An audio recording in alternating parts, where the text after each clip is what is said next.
하나님의 말씀은 신명기 6장 4절로 9절 말씀입니다.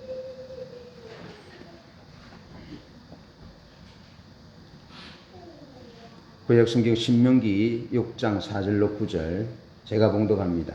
이스라엘아 들으라. 우리 하나님 여호와는 오직 유일한 여호와시니 너는 마음을 다하고 뜻을 다하고 힘을 다하여 내 하나님 여호와를 사랑하라. 오늘 내가 네게 명하는 이 말씀은 너는 마음에 새기고 내 자녀에게 부지런히 가르치며 집에 앉았을 때든지 길을 갈 때든지 누워 있을 때든지 일어날 때든지 이 말씀을 강론할 것이며 너는 또 그것을 내 손목에 메어 기호를 삼으며 내 미간에 붙여 표로 삼고 또 내 집 문설주와 바깥문에 기록할지니라. 아멘. 지난주에 말씀을 나눌 때 거룩한 싸움에 대한 말씀을 나누었습니다. 오늘은 그 거룩한 싸움을 어떻게 무엇으로 싸워야 될지에 대한 말씀으로 함께 나누도록 하겠습니다. 자, 이스라엘 백성들이 애굽에서 구원을 경험했다 그랬죠. 네, 구원을 경험했고 또 홍해를 건너서 시내산에서 하나님과 언약을 맺습니다. 구원을 경험한 이스라엘 백성들이 시내산에서 하나님과 언약을 맺고 우리를 구원하신 하나님은 창조주 하나님이다 라고 고백하게 됩니다. 그런데 이집트에서와 마찬가지로 가나안 땅에도 많은 유혹들이 도사리고 있습니다. 해와 달을 신으로 또 비와 바람과 또 풍수를 관장하는 그런 풍요와 다산의 신, 또 자식을 제물로 바치는 그런 몰렉 신, 여러 가지 우상적 위험의 요소들이 도사리고 있는 그런 가나안 땅을 향하는 이스라엘 백성들에게 하나님께서 모세를 통해서 모압 평지에서 두 편의 설교를 말씀하십니다. 그래서 모세를 통해서 하나님께서 먼저 어떻게 이스라엘 백성들이 거룩한 싸움에서 승리할 수 있을지에 대한 말씀을 하면서 출애굽 1세대 20세 이상으로 싸움에 나갈 만한 60만 3,548명이 왜 광야에서 이슬로 사라졌느냐. 광야에서 거룩한 싸움에서 실패한 이스라엘 백성들이 그 시대를 향한 하나님의 계획에서 제외됐던 것을 그 원인과 이유를 말씀하시는데 그것은 하나님을 사랑하지 않았기 때문에 그렇다라는 거죠. 하나님을 사랑하지 않았기 때문에 그렇다. 그래서 로이드 존스 목사님도 그리스도인의 99%는 하나님을 모르는 데서 오는 문제다. 그렇게 말씀합니다. 근데 하나님을 모르니까 하나님을 사랑할 수 없습니다. 하나님을 사랑하지 않으니까 하나님의 말씀을 들을 수도 없고 하나님의 말씀에 순종할 수도 없습니다. 그래서 망하게 되는 것이죠. 그래서 모세는 이스라엘 백성들에게 그의 설교를 통해서 전심으로 하나님을 사랑해라. 거룩한 싸움을 싸울 수 있는 틀이 무엇이냐? 거룩한 싸움에서 승리할 수 있는 토대가 무엇이냐? 그것은 전심으로 온전히 하나님을 사랑하는 데 있다라고 말씀하고 있습니다. 출애굽 1세대들이 광야에서 이슬로 사라졌던 그 핵심적인 원인이 하나님을 사랑하지 않았기 때문에 그랬다는 거죠. 하나님을 사랑하지 않았기 때문에 하나님의 말씀이 짐으로 여겨졌던 것이죠. 무거운 책무로 여겨졌던 것이죠. 하나님을 사랑하면 친밀한 사랑의 교제 가운데 하나님을 사랑하기 때문에 기쁨으로 감당할 수 있는데 기쁨으로 하나님의 말씀에 순종할 수 있는데 하나님을 사랑하는 것이 없으니까 기쁨으로 하나님의 말씀에 순종하지 못했고 하나님의 말씀이 하나님과 맺었던 언약이 마치 큰 무거운 짐처럼 여겨졌던 것이죠.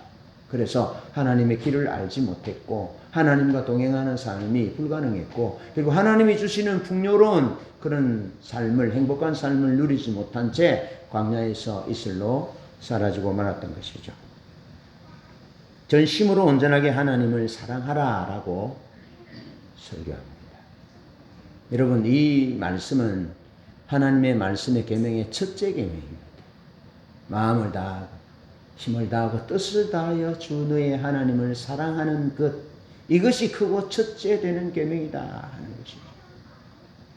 자, 4절 5절에 보면 우리 하나님은 구원자시요 창조주시며 친밀한 사귐의 관계 안으로 초청하신 분이기 때문에 마음을 다하고 뜻을 다하고 힘을 다하여 하나님을 사랑해야 된다 하는 것입니다.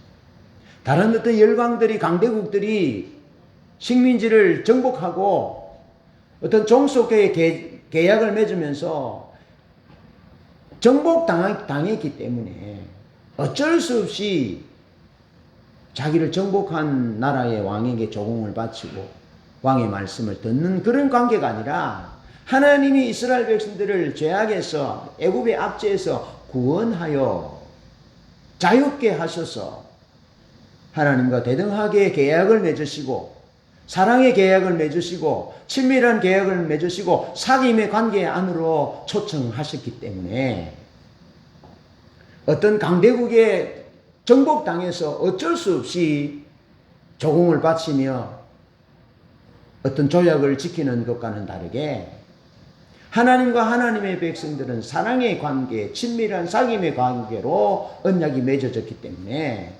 충분히 마음을 다하고 힘을 다하고 뜻을 다하여 하나님을 사랑할 수 있다는 것입니다.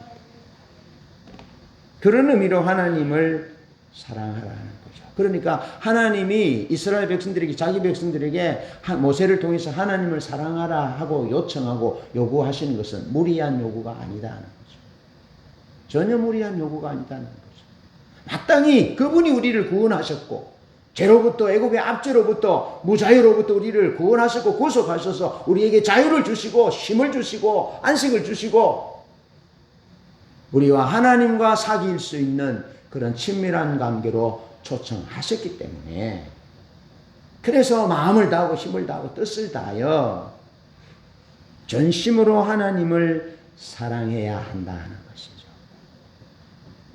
하나님을 사랑해야 할 이유가 여기에 있다는 거죠. 적극적이고 자발적이고 기쁨으로 하나님을 사랑하는 것이죠. 그러면서 6절에서 가나안 땅에서 행복하게 잘 사는 비결은 하나님을 사랑하는 것인데, 하나님을 사랑하는 표현이, 방법이 하나님의 말씀을 마음에 새기는 것이다. 그렇게 말씀하고 있습니다. 너는 이 말씀을 마음에 새기고, 그렇게 말씀하고 있습니다. 여러분, 하나님을 사랑하는 자는 그 말씀을 마음에 새기게 되어 있습니다. 하나님과의 친밀한 관계 가운데 있으면 그 마음에 하나님의 말씀이 있습니다. 하나님의 뜻이 있습니다. 그래서 그는 언제나 하나님 앞에서 코람데오의 삶을 사는 것이죠. 하나님 말씀 앞에서 책임을 다하는 그런 삶을 살아가게 되는 거죠. 그래서 언제나 하나님의 얼굴빛 앞에서 하나님 말씀에 책임을 다하는 것이, 그런 존재로 그런 삶을 살아가는 것이 하나님을 사랑하는 모습이라는 것이죠. 하나님을 사랑하는 모습.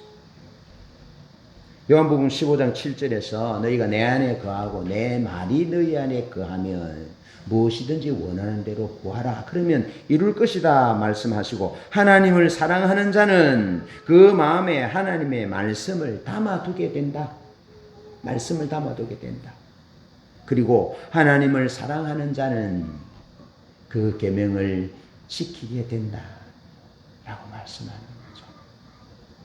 여러분, 이스라엘 백성들이 광야에서 40년 동안 하나님을 근심시키고 하나님을 경록했던 이유는 하나님을 잊어버렸다는 것입니다. 하나님의 말씀을 쉽게 잊어버렸다는 것입니다. 하나님이 그들의 필요를 들으시고 그들의 기도를 들으시고 그들의 필요를 채워주셨지만 이내 그들은 하나님의 행하신 일들을 잊어버렸다는 거죠. 하나님의 말씀을 잊어버렸다는 거죠. 여러분, 하나님의 행하신과 하나님의 말씀을 잊어버렸다는 것은 그들의 마음 가운데 하나님이 없다는 거죠. 하나님이 없다는 거죠. 그들의 삶이 하나님의 얼굴빛 앞에 없는 것입니다. 그들이 하나님 앞에서 고람되어 삶을 살지 않는 것이죠.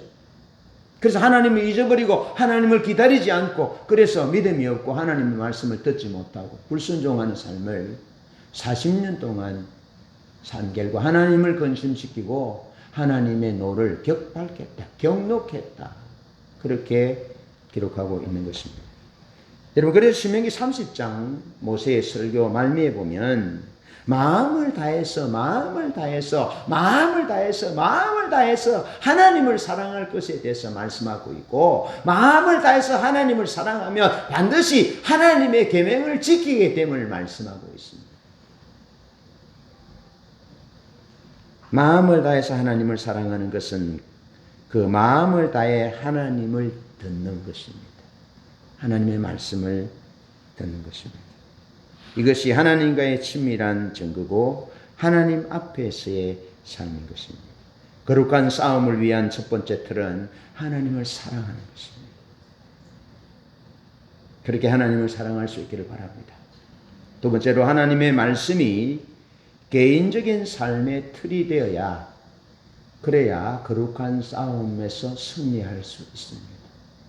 하나님의 말씀이, 하나님의 언약이, 하나님과 맺은 약속이 개인의 삶의 틀이 되어야 한다 하는 겁니다. 모세는 두 번째 설교에서 신명기 6장 1절 Hear, O Israel, 네. 이스라엘아 들으라가 아니고 들으라 그렇게 들을 것에 대해서 강력하게 말씀하고 있습니다. 자, 들으라 이스라엘아 그렇게 말씀하는데 하나님의 언약의 중심이 되는 율법의 세부 내용을 다루면서 율법에 순종하는 삶을 살고 자신들은 물론 자신들의 후손들의 삶에서 핵심을 삼도록 하나님의 율법이 하나님과 맺은 언약이 그들의 삶의 핵심이 되도록 하라 그렇게 명령하고 있습니다. 네덜란드의 정치가요 신학자인 아브라함 카이프는 이렇게 말합니다. 모든 것을 다스리시는 주권자 예수 그리스도께서 내 것이다 라고 선언하지 않으시는 영역은 인간의 삶 전 영역에서 단 한치도 없다. 그러니까 인간의 삶의 모든 영역에서 주인이 예수님이라는 거죠. 주권자가 하나님이시라는 거죠. 그 우리 삶의 어떤 영역에서 모든 영역에서 단 하나도 주님의 것이 아닌 것이 없음을 말씀해 주고 있습니다. 여러분, 만약 여기서 우리가 벗어난다면 우리가 왕이 되는 것이죠. 우리가 우리 삶의 왕이 되는 거죠.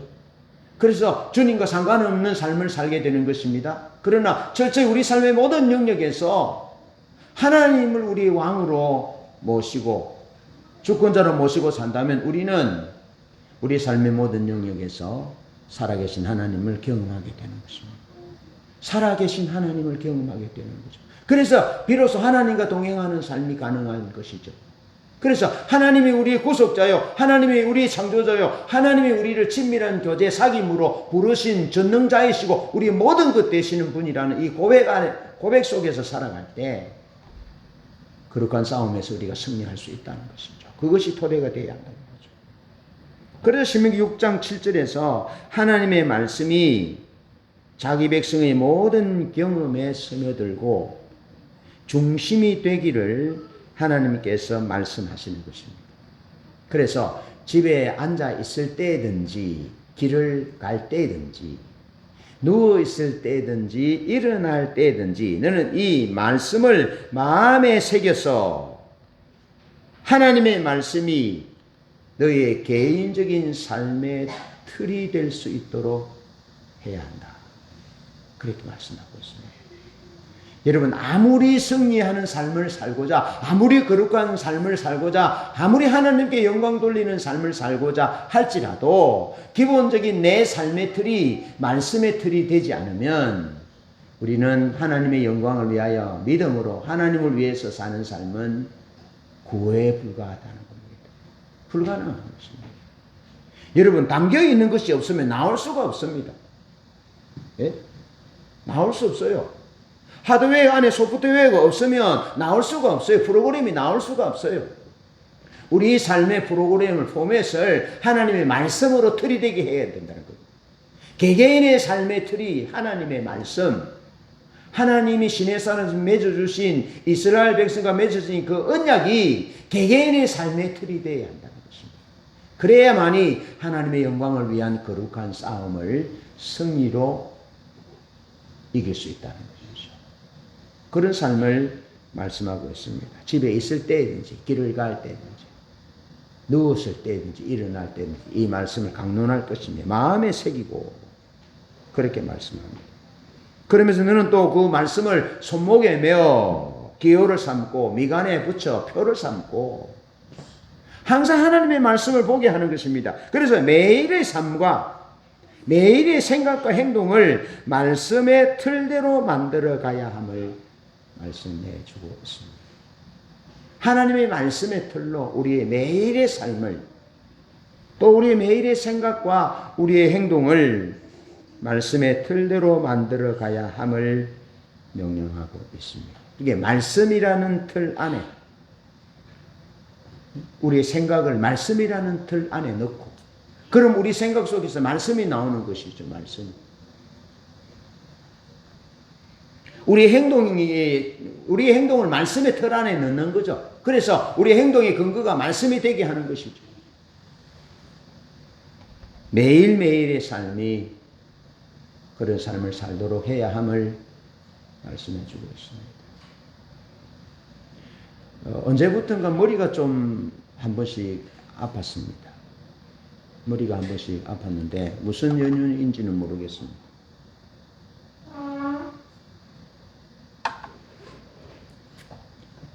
어릴 때 기둥에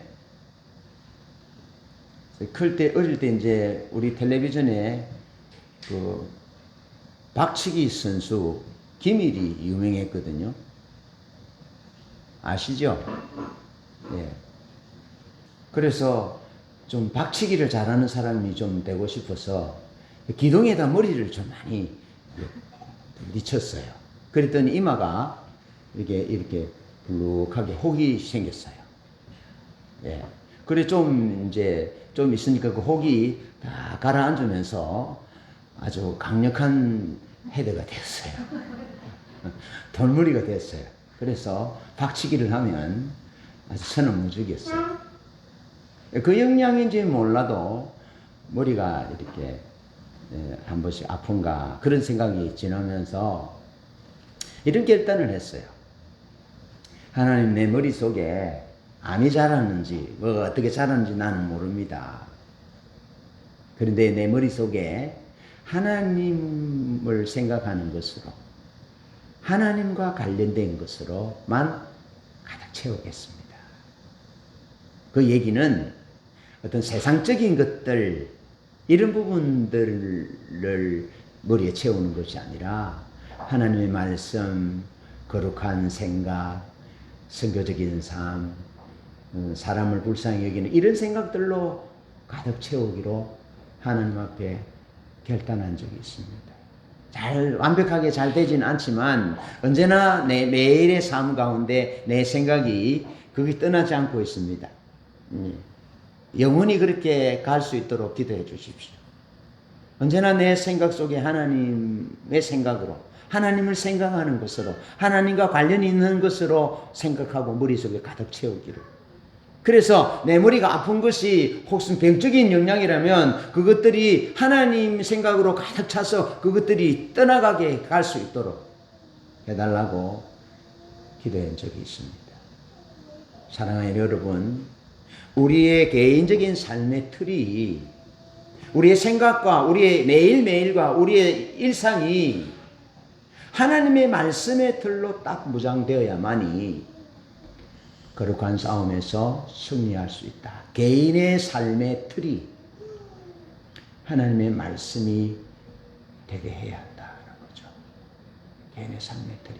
그러면서 모세가 이 이스라엘 백성들에게 하나님의 말씀을 전할 때, 율법의 말씀을 전할 때 십계명의 틀에서 이 말씀을 전하고 있다는 것입니다.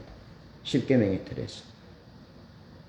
여러분 십계명 한번 제가 해보겠습니다. 여러분이 제가 하는 십계명을 좀 외우셨으면 좋겠어요. 제가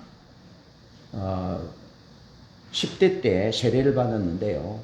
세례받는 세례의 공부 중에 십계명을 외웁니까? 하는 문항이 있습니다. 주기도문을 외웠습니까? 사도신경을 외웠습니까? 십계명을 외웠습니까? 라는 문항이 있어요. 그 책에 보면. 그래서 십계명을 외우십니까? 라고 물으면 십계명을 외워야 돼요. 예, 알고 있습니다. 그럼 해보십시오. 그 외워야 되기 때문에 출애굽기 20장의 십계명을 달달달달달달 외웠는데 지금은 다 까먹었습니다. 그런데 이렇게 외우면 역시 제가 청년 때 외웠는데 안 외웠습니다. 안 잊어버렸습니다. 일체 나 외에 다른 신을 섬기지 말라. 앞에서 수식하는 일체나 그 부분은 계명의 순서를 말하는 거죠. 일체, 일계명이라는 거죠. 일체 나 외에 다른 신을 섬기지 말라. 제가 카톡으로 만들어서 드리겠습니다. 머리 안 적으셔도 됩니다. 일체 나 외에 다른 신을 섬기지 말라. 이상한 것을 만들지 말고 절하여 섬기지 말라. 삼가 여호와 이름을 망령되이 일컫지 말라. 사업 핑계로 안식일을 범하지 말라. 오만이를 공경하라. 육혈포로 살인하지 말라. 칠보단장 여인이라도 간음하지 말라. 팔찌라도 도둑질하지 말라. 구차하게 거짓말하지 말라. 10원이라도 탐내지 말라. 그러면 다 외워집니다. 여러분 이 삶이 우리 삶의 개인적인 삶의 기본적인 틀이 십계명의 토대 위에서 살아가는 거죠. 예. 그래서 다른 말씀들은 이 십계명을 토대로 하여 풀이된 말씀이라고 말하고 있는 것이죠. 말하고 있는 것이죠. 그래서 주님은 이것을 두 가지로 요약하잖아요. 하나님을 사랑하고 이웃을 사랑하는 이 두 가지 계명이 그 속에 다 포함되어 있다라고 말씀하시면서 그러면서 주님께서 요한복음 13장에서 이 두 계명을 또 하나로 요약하잖아요. 서로 사랑하라. 세 계명을 주면서 서로 사랑하라. 서로 사랑. 사랑하는 자는 하나님의 계명을 다 이루었다. 라고 말씀하시는 거죠. 물론 우리 삶에 부족함이 있고 실수가 있고 넘어질 때가 있지만 우리 삶의 개인적인 개개인의 삶의 틀이 하나님의 말씀이 틀이 된다면 잠시 갔다가도 금방 돌아옵니다. 금방. 넘어졌다가도 금방 돌아오죠. 어디로 돌아옵니까? 말씀의 틀 안으로 돌아오죠. 자기 삶의 기본적인 개인적인 삶의 틀이 하나님의 말씀이기 때문에 그 틀 밖으로 나가면 살 수 없기 때문에 물고기가 물 밖에 나간 것처럼 금방 위기를 느끼기 때문에 금방 돌아오는 거죠. 금방. 그래서 승리할 수 있다는 것이죠. 여러분 개인의 삶에 하나님의 말씀의 틀을 만들어 살지 않고 어떤 세상 가치나 뭐 이런 것들로 우리 삶의 틀을 만들면 그런 하나님 기뻐하시는 삶을 살 수가 없습니다. 승리하는 삶을 살 수 없습니다. 한 번 넘어지고 두 번 넘어지고 그러면 틀이 하나님의 말씀의 틀이 기초되는 말씀의 틀이 없기 때문에 돌아와야 할 곳이 없는 것이죠. 예, 돌아와야 할 터미널이 없는 것이죠. 그래서 한 번 넘어지고 두 번 넘어지고 한 번, 두 번, 세 번 계속 하나님의 뜻과는 먼 그런 삶을 살다가 결국에는 하나님을 떠나는 경우들을 보게 되는 거죠. 철저히 하나님의 말씀이 우리 삶의 내 개인의 삶의 틀이 되어야 한다. 그래서 집에 있을 때든지 길을 갈 때든지 누웠을 때든지 일어날 때든지 언제나 이 말씀을 마음에 새기고 내 손목에 붙여 기어를 삼고 표를 붙여 미간에 붙여서 표를 삼고 그렇게 이 하나님의 말씀을 너도 지키고 너희 자녀들에게 지킬 수 있도록 그렇게 삶의 개인적인 삶의 틀이 되도록 그렇게 해야 됨을 모세를 통해서 하나님께서 우리에게 말씀해 주고 있습니다. 여러분 한 사람의 인생에서 얼마나 많은 유혹이 있을까요? 한 사람의 인생에서 얼마나 많은 유혹이 있을까요? 여러분, 죽음을 앞둔 사람에게 어둠의 세력들이 온다 하잖아요. 연약해 있을 때. 이게 한 단면이죠. 그러니까 이 세상은 빛과 어둠의 전쟁인데 하나님의 세력과 사단의 세력이 싸우는데, 사단은 할 수만 있으면 사람들을 죽이고 멸망시키는 길로 끌고 가려고 그러고, 하나님은 하나님의 백성들을 놓치지 않으려고 하는 이런 가운데 얼마나 많은 유혹들이 한 사람의 일생 가운데 있겠냐라는 거죠. 얼마나 많은 유혹과 얼마나 많은 사건을 통해서 낙심이 되고 낭망이 되고 그냥 세상을 비관하고 인생을 비관하는 그런 일들이 한 사람의 인생 가운데 얼마나 많이 있겠냐라는 거죠. 저는 상상할 수 없을 정도로 많다고 봅니다. 한 사람의 인생을 유혹해서 넘어뜨리려고 하는 그런 것들이, 낙심게 만드는 그런 환경들이, 좌절게 만드는, 그래서 인생을 비관하게 만드는, 그래서 수수방관하게 만드는, 막 델대레대하게 그렇게 사는 사람들이, 그런 유혹들이 얼마나 한 사람의 인생 가운데 많은지 여러분들이 물으면서, 저는 저의 삶 속에 제가 이렇게 말씀드리는 이유가 있습니다. 수많은 유혹들이 있었습니다. 수많은 유혹들. 그 유혹은 믿음을 지키지 못하도록 하는 유혹, 하나님의 뜻에서 벗어나는 그런 유혹, 그래 육신이 좋은, 육신의 쾌락을 쫓아 살아갈 수 있는 그런 수많은 유혹들이 저에게 왔습니다. 어떤 부정직한 그런 유혹들, 잠시 눈 감으면 육신적으로 유익한 이런 유혹들, 금전적인 유혹들, 수많은 유혹들이 왔는데요. 그 유혹들을 이길 수 있었던 것은 내 개인적인 삶의 틀이 하나님의 말씀이었다는 겁니다. 내 개인적인 삶의 틀이. 다시 말하면 사람과의 관계의 틀, 돈과의 관계에 있어서, 시간과의 관계에 있어서, 모든 것의 관계에 있어서 내 개인적인 삶의 틀은 하나님의 말씀이었습니다. 하나님의 말씀이었습니다. 저는 예수 믿고 말씀을 외우고 말씀을 사랑하고 말씀을 읽고 하나님의 말씀이 그렇게 좋았습니다. 하나님의 말씀. 스스로 성경 말씀을 읽으면 성경 말씀이 이해되고 그 말씀을 붙들어서 금식하기도 하고 기도하기도 하고, 그래서 내 삶의 개인적인 내 삶의 틀을, 모든 내 삶의 영역에서 하나님의 말씀의 틀을 토대 삼고 그렇게 살았어요. 그래서 수많은 무수한 유혹들과 낙심될 만한 그런 상황들을 능히 이길 수 있었다 하는 것입니다. 하나님의 말씀이 삶의, 개인의 삶의 틀이 되도록 하나님께서 모세를 통해서 자기 백성 이스라엘에게 계속해서 말씀하고 있는 것입니다. 왜냐하면 가나안 땅에는 상상할 수 없는 유혹들이 있기 때문에, 하나님의 백성들이 하나님의 축복을 받아 가나안 땅을 선물로 받았을 때 그 가나안 땅에는 가히 상상할 수 없는 유혹들이 도사리고 있기 때문에 개개인의 삶의 틀이 하나님의 말씀으로 포맷되지 않으면 이겨낼 수 없다. 거룩한 싸움을 싸워 승리할 수 없다. 백전백패할 수밖에 없다. 라는 사실을 주님께서 아시고 하나님의 백성들에게 이것을 말씀하고 있습니다. 사랑하는 성도 여러분, 그저 하나님의 말씀을 그저 듣는 말씀으로 지나치지 마시고, 그저 우리 집 책장에 그저 꽂혀 있는 성경 말씀으로 그치지 마시고, 하나님의 말씀을 우리 개개인의 삶의 틀이 되도록. 그래서 제가 늘 말씀드리잖아요. 붕어빵 틀에는 밀가루를 부으면 붕어빵이 나옵니다. 반드시 그렇게 나오게 되어 있습니다.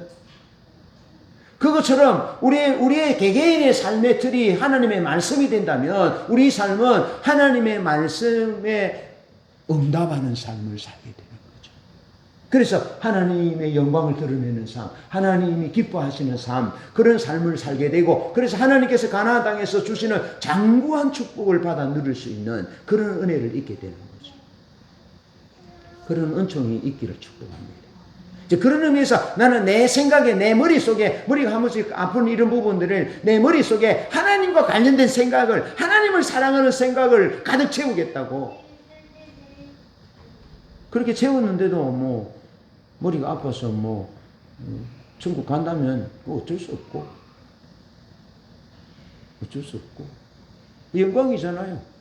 제가 언제가 말씀드렸죠. 이렇게 머리가 한 번씩 이렇게 한 번씩 머리가 이렇게 팽창돼서 터질 것 같은 이런 것들 때문에 이제 뇌졸중과 관련된 보험을 넣었다 했잖아요.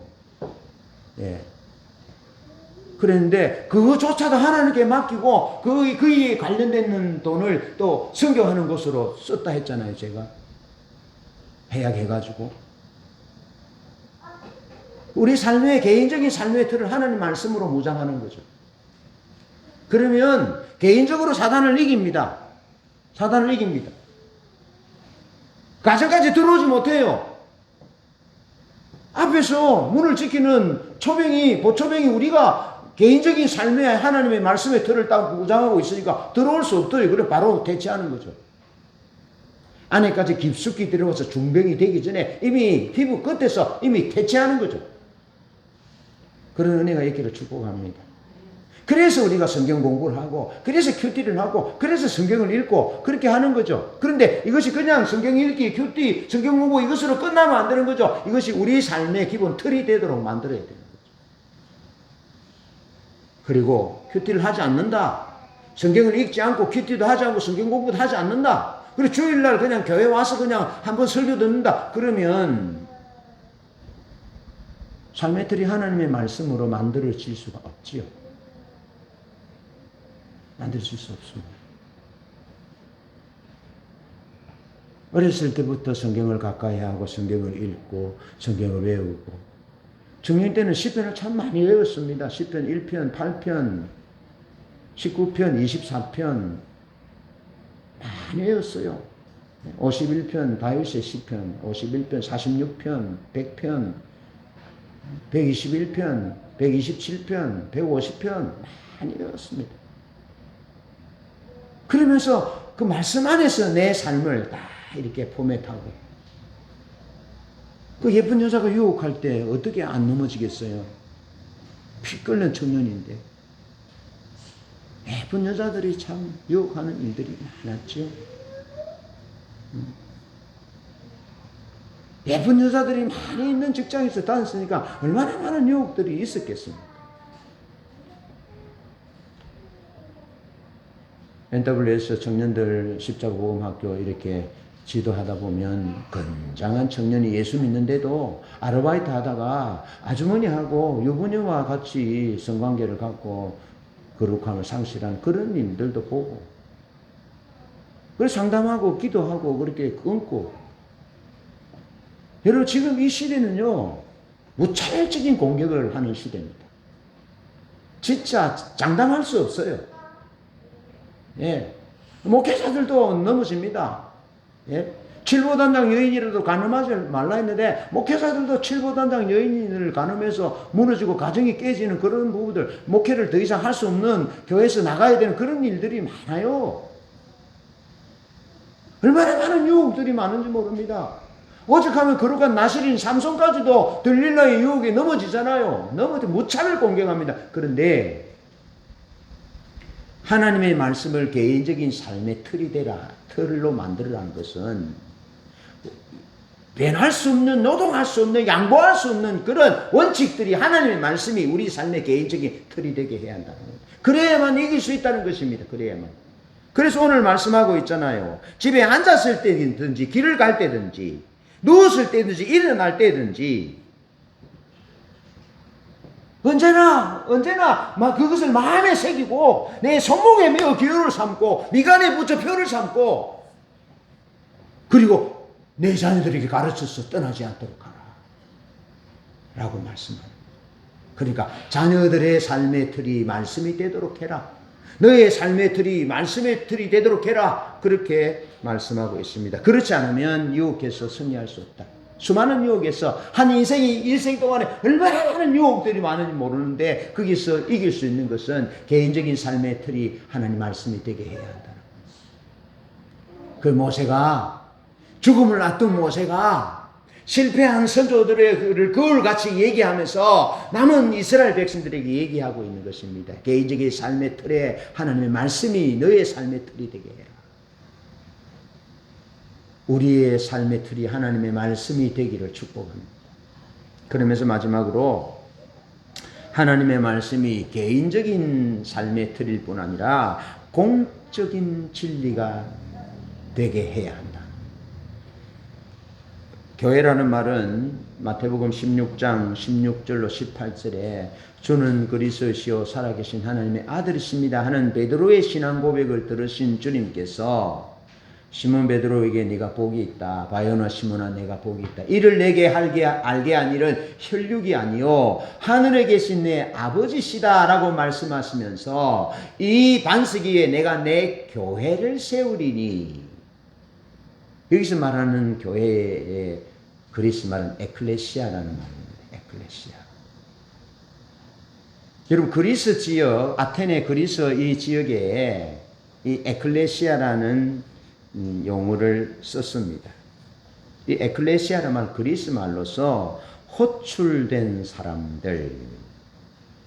아테네 시민으로서 아테네 시민의회를 지칭하면서 시민의회에서 어떤 일을 했냐면 집정관을 선거했고, 집정관, 그리고 재판 공청권을 가졌고 훈장 수여권 등의 권한을 가지고 있었다는 겁니다.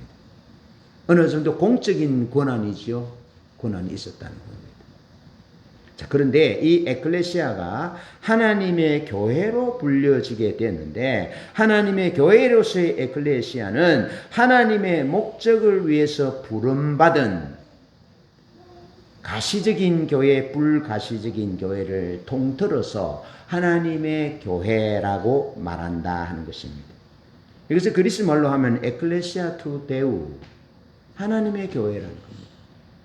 아까 네덜란드의 신학자인 아브라함 카이프가 말했잖아요. 모든 영역에서 그리스도 예수께서 내가 주인이다라고 말하지 않는 영역이 없다는 거죠. 모든 영역이 다 주님의 것이라는 것입니다. 따라서 우리가 에클레시아 투 데우, 하나님의 교회라는 것은 하나님이 만왕의 왕이시고 구원자이시고 창조주이시고 하나님이 모든 것의 주인이고 주권자이시기 때문에 하나님의 말씀은 우리 삶의 공적인 영역에서 토대요 진리라는 것입니다. 할렐루야. 우리 삶의 모든 공적인 영역, 정치, 경제, 문화, 사회, 교육, 국가 모든 영역에서 하나님의 말씀이 토대가 되어야 된다는 것입니다. 그래야만이 거룩한 싸움에서 승리할 수 있다는 것입니다. 승리할 수 있다.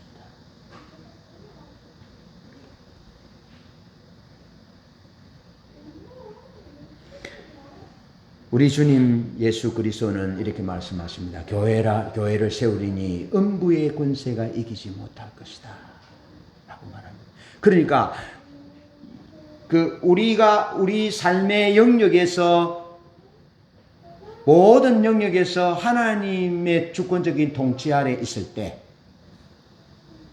하나님을 왕으로 삼는 영역만큼 음부의 권세가 이기지 못한다는 겁니다. 그러면 우리 사적인 영역도 중요하지만 공적인 영역도 중요하다는 거죠. 예. 그런 공적인 영역, 사적인 영역, 가정적인 영역, 모든 영역에서 하나님의 말씀이 진리가 토대가 될 때 그때의 음부의 권세가 이기지 못하는 것입니다. 그런데 서구사회의 영향으로 교육에서 하나님이 통치를 받지 못하는 것이죠. 정치적인 부분이나 여러 영역에서 하나님이 말씀이 공적인 진리에서 벗어난 것이죠. 그래서 영향력이 없는 것입니다. 그래서 음부의 권세에 지는 것입니다. 그래서 동성애 세력들이 동성애 세력들이 판을 치고 공산주의 세력들이 판을 치고 전쟁을 일으키는 세력들이 득세하고 그런 일들이 일어나는 것이죠. 그래서 에클레시아 투 데우, 하나님이 하나님의 목적을 위하여 우리를 불러내셨기 때문에 우리는 당연히 우리 삶의 모든 영역에서, 공적인 영역에서 하나님의 말씀이 토대가 되게 해야 한다는 것입니다. 그래서 정치를 위해서 기도해야 하는 것입니다. 경제를 위해서, 문화를, 교육을 위해서 기도해야 하는 것입니다. 이승만 박사께서 그렇게 하신 것처럼 기도해야 된다는 것입니다. 기도해서 하나님이 통치하는 정치가 되고, 하나님이 통치하는 경제가 되고, 하나님이 통치하시는 하나님의 말씀이 공적 진리로 역사하는 그런 교육이 되고, 그런 문화가 되도록 그렇게 해야 한다는 것입니다. 그러면서 창세기 1장 26절로 28절의 말씀을 문화의 명령이라고 말씀하잖아요. 문화 명령.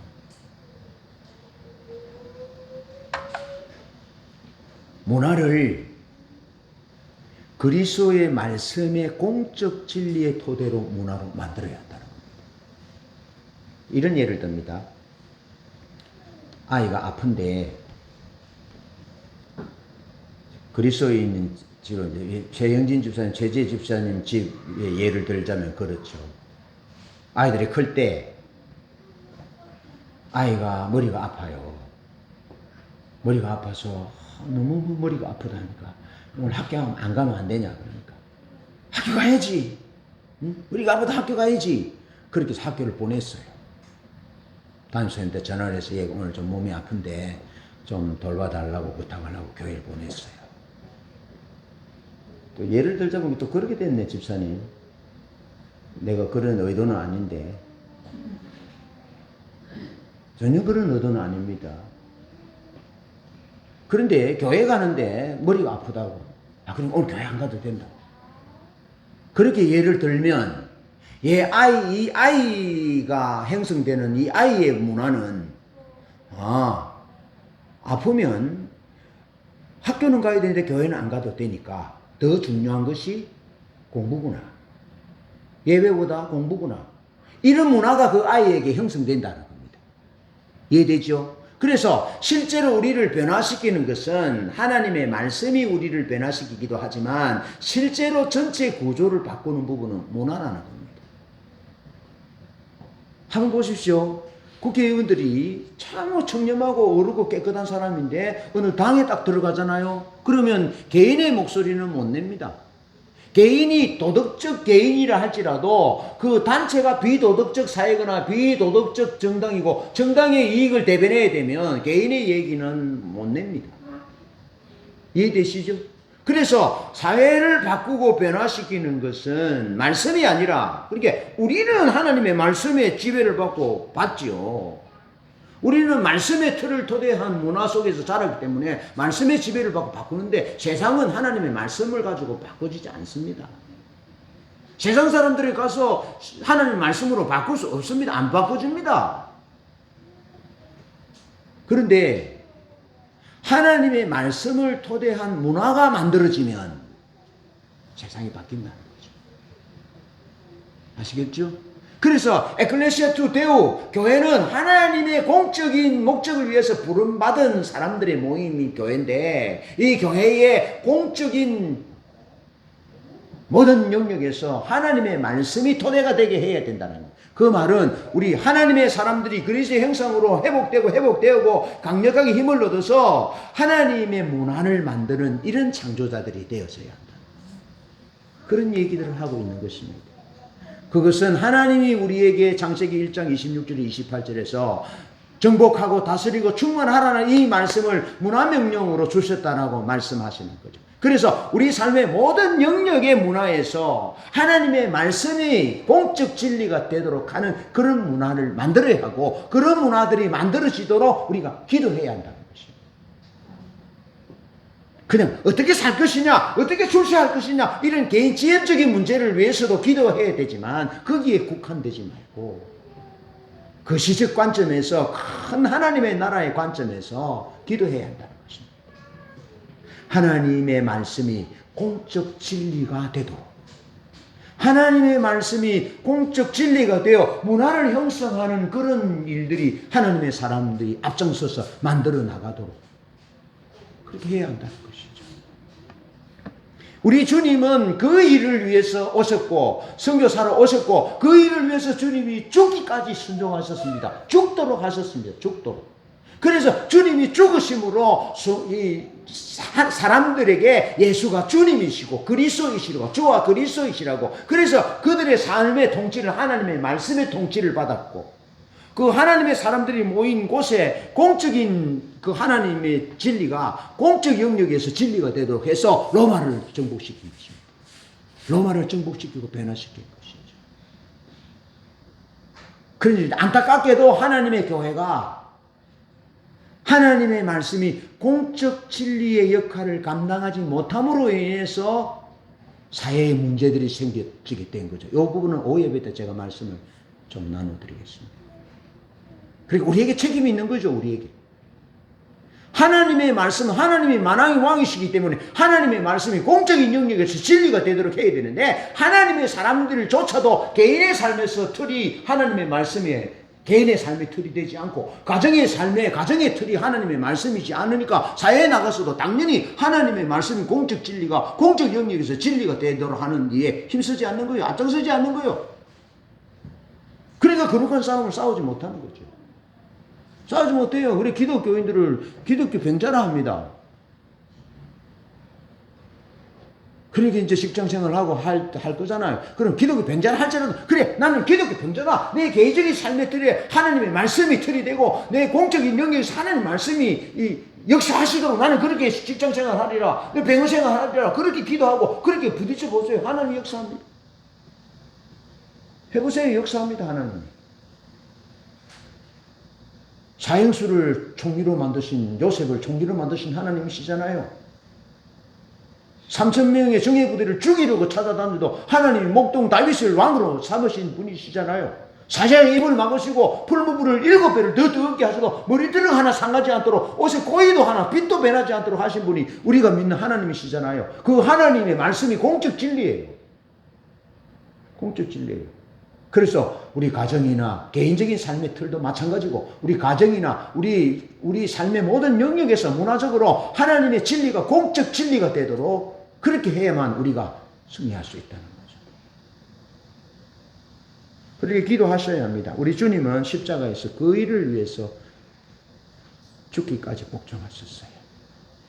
하나님의 말씀이 예수님의 생명까지도 결정했고, 하나님의 말씀이 빌라도와 대제사장의 권한보다 더 위에 있음을, 그래서 예수님이 힘이 없어 죽는 것이 아니라 12영도 72,000이 되는 천사들을 동원할 수 있는 권능이 있었지만 하나님의 말씀의 진리를 따라서 예수님이 하나님의 말씀을 받아들여 순복하고, 그래서 온 인류를 구원하는 구주가 되시는 거죠. 그런 삶으로 하나님 우리를 초청하셨어요. 부르셨어요.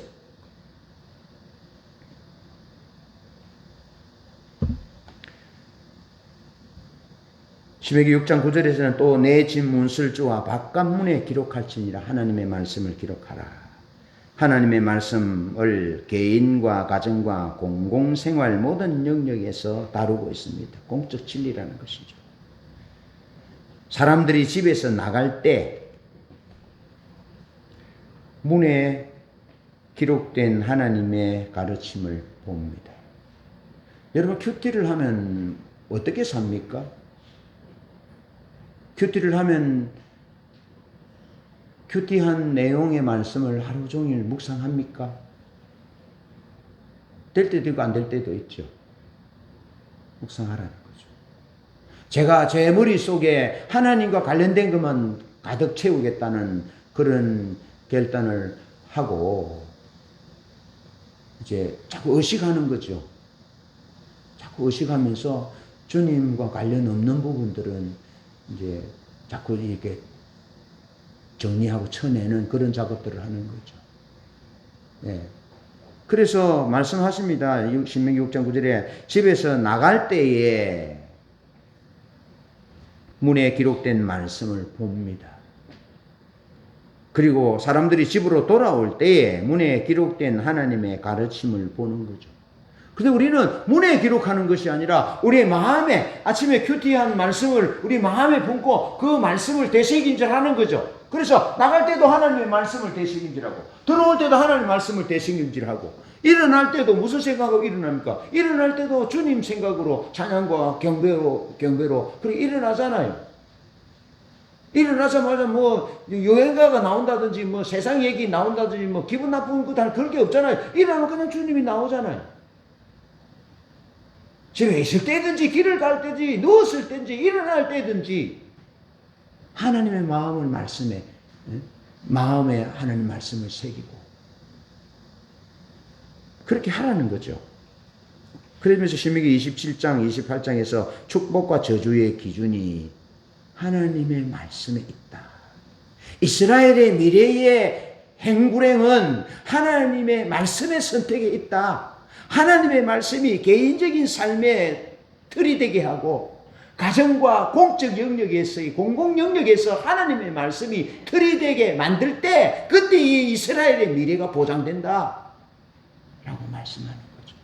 사실 시내산 언약 이후에 이스라엘 백성들의 행불행은 시내산 언약을 기준하여 하나님의 백성들이 순종했느냐 불순종했느냐에 따라서 계속해서 왕들도 그렇고 나라 정치도 그렇고 다 그렇게 거기서 출발되고 결론 내려지게 되는 거죠. 그것을 지금 말씀하고 있습니다.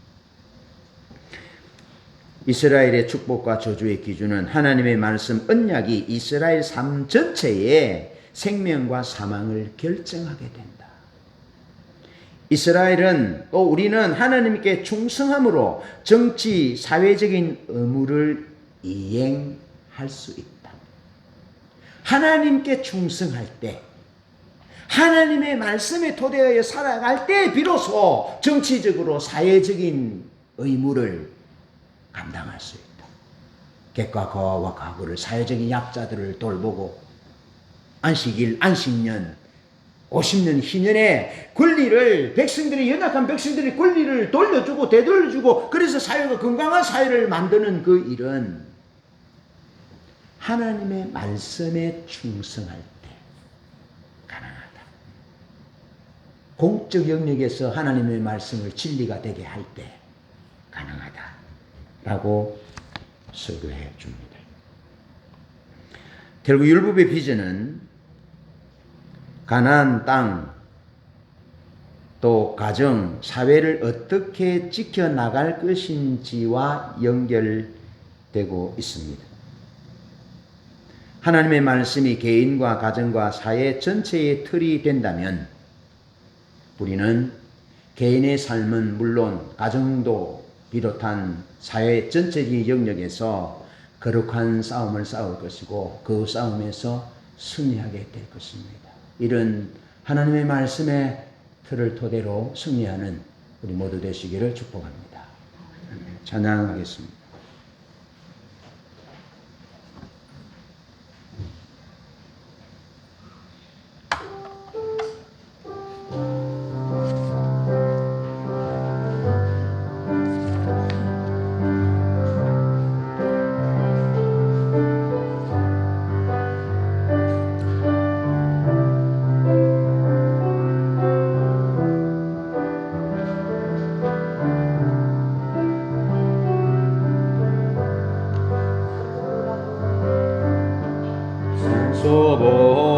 소보다도 양식보다도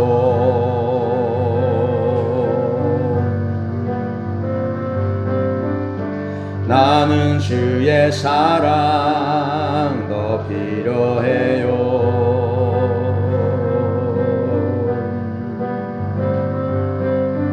유창한 말의 혀를 의존함보다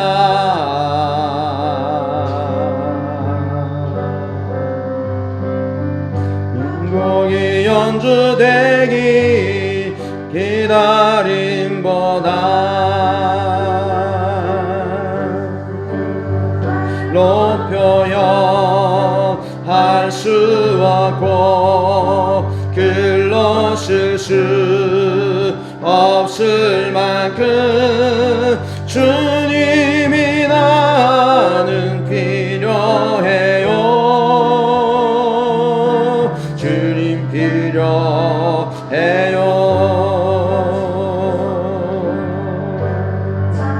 이 서로 끄는 것보다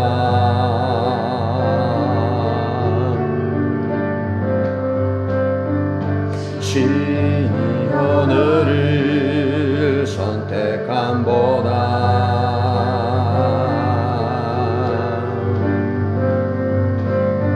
봄날의 따스한 햇살보다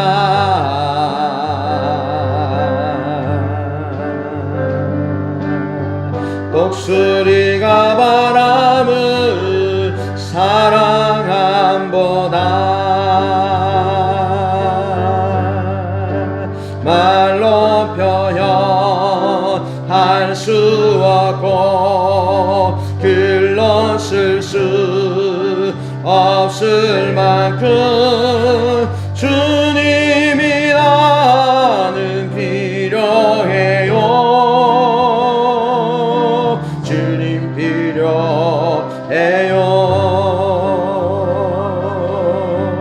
겨울밤에 다니 모닥불보다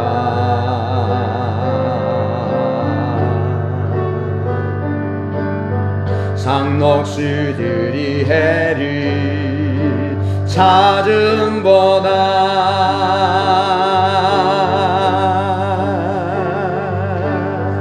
파도가 해변을 원함보다